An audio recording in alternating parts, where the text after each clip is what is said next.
Saya Haji Martin Taha, Wali Kota Gorontalo, menghimbau kepada seluruh komponen dan elemen masyarakat Kota Gorontalo untuk mentaati maklumat Kapolri. Bersedia melaksanakan maklumat Bapak Kapolri. Melaksanakan maklumat Bapak Kapolri. Untuk melaksanakan isi dari maklumat Kapolri. Menyambut dan menerima tentang maklumat Bapak Kapolri. Saya Irwan Dai, Wakil Ketua DPRD Kabupaten Gorontalo. Maklumat Kapolri. Mendukung maklumat Kapolri. Mendukung maklumat Kapolri. Untuk melaksanakan isi maklumat Kapolri. Melaksanakan isi maklumat Kapolri.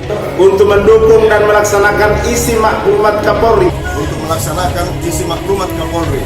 Dalam rangka Penyebaran COVID-19 di wilayah Provinsi Gorontalo, diantaranya adalah 1. Tidak mengadakan kegiatan sosial yang menyebabkan berkumpulnya massa dalam jumlah yang banyak.